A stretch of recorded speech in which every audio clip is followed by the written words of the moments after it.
Good morning, Los Angeles.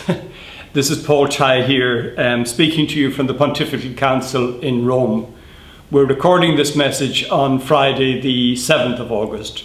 We had hoped originally maybe to do a direct live message on Skype, but we were a little afraid of the inevitable failure of technology, and then also with the time difference it wouldn't have been quite so convenient. So I'm speaking to you this morning from the Pontifical Council. I'm here in our library, which is our centre of research, and it's easy for me to imagine you gathered in Los Angeles because happily this time last year I was with you.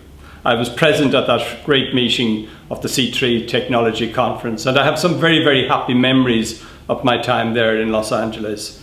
At the physical level, I remember especially going up to the left of the church and looking over the city of Los Angeles, an extraordinary view looking down at the main city and the skyscrapers. I felt like I was on a film set. It was so familiar to me in some ways. But more particularly my memories are of the people I met there, where I was able to learn about the great things that are happening in your diocese in exploring how we can engage with technology to be of church in the 21st century. You, from the professional people working at your social media team, to people working in parishes, to people working in schools, it was interesting for me to learn about the things you were doing and about your enthusiasm to see these new technologies as something that can help us to be ever more present to the people who have need of our message. One of the most interesting things about my job is I get to travel a lot. I get to visit the church in different parts of the world.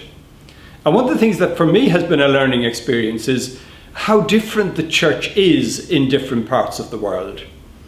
Many of you will be aware of that. The church on the east coast of the United States is quite different to your church on the west coast.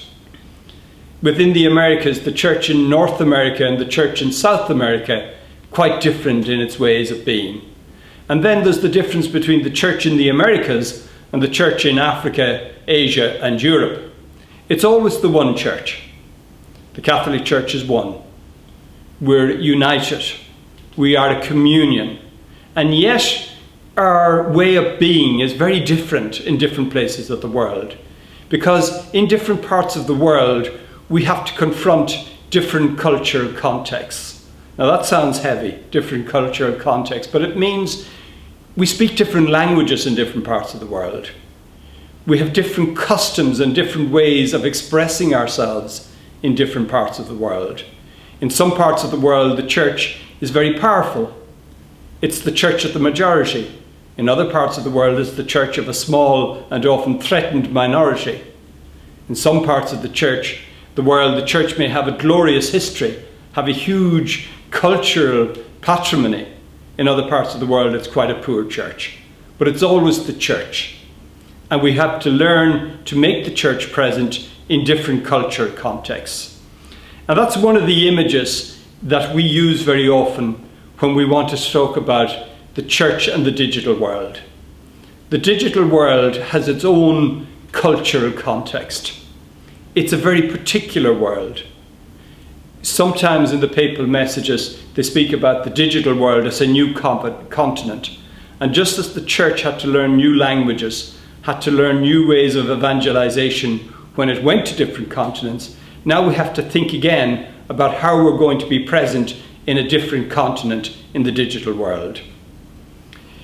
First thing I would always want to say is that the digital world is real. Sometimes we're inclined to make a false distinction between the real and the virtual, as if what happens in the digital world is somehow lesser or less serious or less important. But we need to recognize that the digital is a very important element of the lives of so many people. It's part of where they do their business, it's where they socialize, it's where they play, it's where they learn. So it's a hugely significant reality in the lives, not just of young people, but of more and more people in different parts of the world. And our challenge is to make sure that as a church, we're present in that digital world. Because if we're not present in the digital world, we're going to be absent from important dimensions of the lives of so many people. And it's not just being present for the sake of being present. It's much more about being present in order to effectively witness to the power of Christ, effectively bring the good news of the gospel to the people who gather in digital environment. We need to be present, but we need to recognize that the digital world is different. Very often people say that digital culture has been disruptive. It has changed many businesses. The entertainment business radically changed. The media radically changed. But even at a simpler level in the lives of younger people, they are learning in very different manners to the way I learned at school. They are expressing themselves differently. They're getting news and information in a different way. But maybe even more important again, their way of forming relationships has changed. Their way of forming community has changed. And we have to ask, how are we going to be present in their world? How are we going to be present in a way that fits their expectations? How are we going to be present in such a way that we can be credible a presence and able to express in a coherent way the importance of our message and of our gospel? In fact, one of the things Archbishop Shelley, my boss, often says is we have to ask the right question. And the right question is not how will we use the new technologies to evangelize. Rather, it's how will we be present in the new world created by the technologies in a way to speak credibly of God's love for his people. So the first thing I'd like to think about for a moment is presence. And I think the challenge for the church is to be present, that all of us as believers, as individuals, as church institutions, we need to be present, making a positive contribution to digital culture. We're all aware of the negative side of the internet, of the downside of social media. And I think our challenge is above all to be present, helping digital culture to realize its enormous potential for good.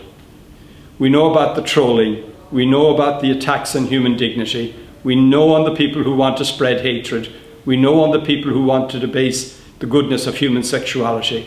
But rather than just chasing down what's wrong, we want to be present as a positive presence, as people who will bring hope, good news, joy, enthusiasm to other people. One thing I was reading recently talked about digital technologies and said we shouldn't think of them just as being neutral, but see them as offering power and freedom. The digital technologies offer to individuals and to institutions an extraordinary power, capacity to engage others, and a freedom that we're not dependent necessarily in the same way as we would have been in the past on the existing media organizations. So we have a power and freedom. But it's a power and freedom that we can use for good or that can be used for evil. The challenge for us is to ensure that we will use the new technologies to express positive content, to support people, to build community, and in that way we will give credibility to everything else we want to say. The digital magnifies the power and impact of our communications. We can reach more people. We can reach them in different places. We can reach them in different languages. We can reach them in different ways of expression. But the key thing is that we reach them in a way that is powerfully expressing human goodness. We're not there to sell something. We're not there to coerce people. We're not attacking or harming others. We're trying to build up community, supporting and encouraging different people. A word I'd like to use is the word solidarity. Can we share the journey of life with other people? Can we be an encouraging presence, a healing presence, becoming what Pope Francis calls a field hospital, looking after those who have been damaged or those who have been injured along the journey of life, offering them support, offering them encouragement. And the first content we have is ourselves. We are the message. If people see us as warm, as life-giving, as supportive, as a positive influence, then they're more likely to listen to what we have to say. So our content is important. But if our content is to be credible, we need to be authentic. If we're expressing the good news of the gospel, but we're always negative, if we're down in our tone, if we're always criticizing other people, our credibility is damaged. So in gospel terms, I would say our first challenge is to be good neighbours. Good neighbours who support others, who join them on the journey of life, who listen to them, who speak with them, who encourage them, and who at the appropriate moment share our most important strengths. And our most important strength comes from our faith. We believe in Jesus Christ. We have the privilege of knowing of his love for us. That knowledge, that grace has transformed our lives. It gives us joy, it gives us hope, it gives us meaning and purpose. And the key thing we will try and do in the journey of life is to share that joy, that hope, that purpose and meaning with others. Not to impose something on them, but to share the strength that helps us make it through the day. To share the strength that lifts us and carries us in difficult moments, so that we can share with other pilgrims the strengths that we have by the grace of being loved by Jesus Christ. So we present Jesus' message not in a form of imperialism, not to bombard people with the gospel, but very simply to share with them the hope and the joy that is so important for us. So we're challenges, in a sense, to bring people to meet Jesus. And Jesus is not just a message or a memory. He's a person who is still present. So we just need to bring those people to where they can have that encounter with Christ, where Christ then does the rest, where he touches their hearts, where he strengthens them. So our job is easy. It's not getting in the way. It's helping people to come to a meaningful encounter with Christ and supporting and encouraging them and answering their questions and sharing our own experiences so that we witness to our faith in a non-aggressive but in a positive and supportive way. And we do that as a community. We do that as a church. We are those who have been called by Christ and called by Christ to share his message with others. So let's learn from each other. Let's learn from each other's supports. Let's learn from each other's weaknesses. Let's learn from the mistakes, particularly now as we move into the digital environment where we're seeking to learn a new language. Often learning a new language involves making mistakes. Let's not be afraid of making mistakes.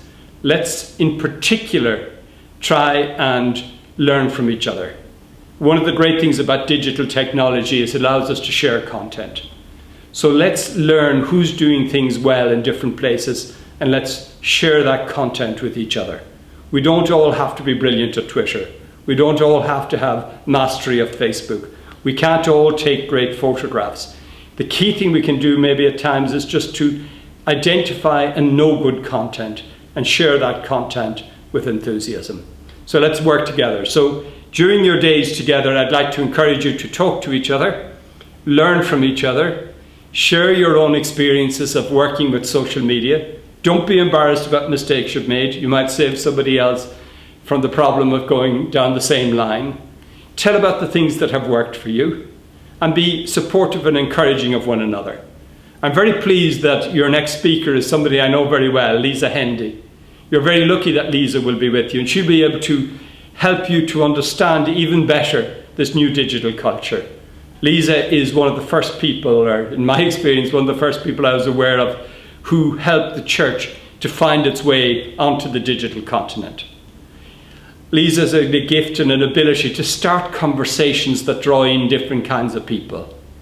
But above all, I think I appreciate about Lisa is she has an ability sometimes to draw people's attention to the work of others. She's very generous spirited in helping and directing people to other people's work. That's a rare gift.